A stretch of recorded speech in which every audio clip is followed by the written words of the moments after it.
स्वागत करुच्ची competition success को सत्य देखो आपण मानक कही कि वर्तमान निर्वाचन समय चली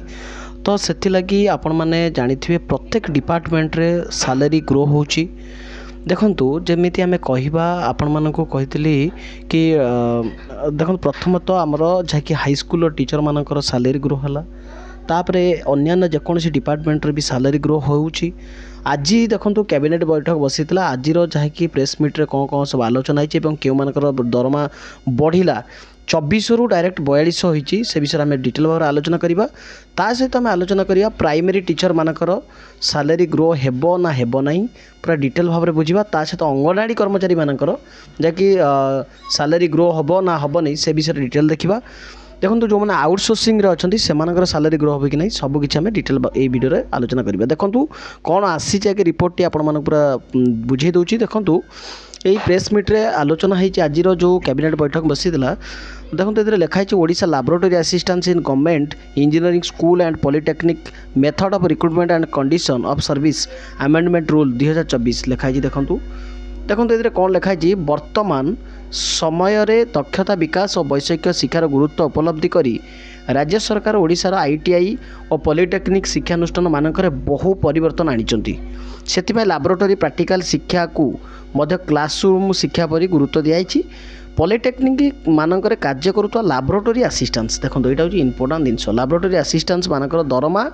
असंगत बहुत दिन रही तेणु राज्य सरकार से ही असंगत को दूर करने पॉलिटेक्निक रे काम करुवा लैबोरेटरी असिस्टेंस मानकर ग्रेड पे 24 रु लेवल 7 रु कौन कर ना 4200 को लेवल 9 को वृद्धि करिसंती बुझेला नहीं ताने आपण मानक सैलरी बहुत मात्रा बढ़ी जीवो क्लियर। तापर देखो पॉलिटेक्निक काम करता लैबोरेटरी असिस्टेंट माने अन्य विभाग काम करता लैबोरेटरी असिस्टेंट मानक सह समकक्ष होई परिबे क्लियर ताने बहुत माने भल खबर। ता सहित देखो पीओ मानक पई गोटे आसी जहाँकि इम्पोर्टाट रिपोर्ट आसी सेटा हम देखिया कौन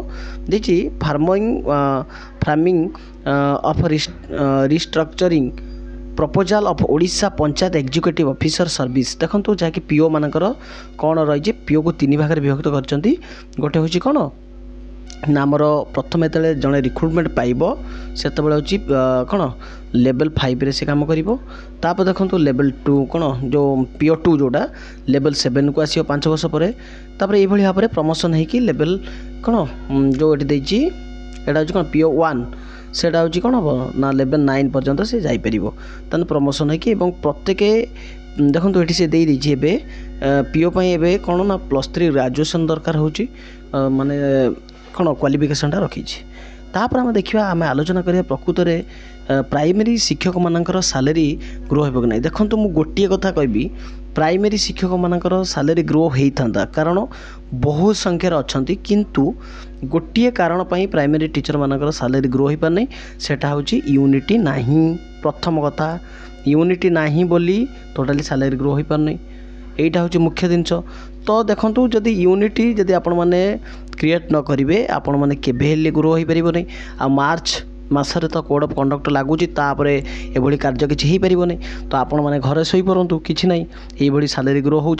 आपण मैंने शोपर किसी प्रोब्लेम नहीं तापर देखो तो अंगनवाड़ी कर्मचारी मानकर सैलरी ग्रो हम बोली जहाँकि सूचना देइचंती किंतु वर्तमान सुधा किसी से भली आसी ना किंतु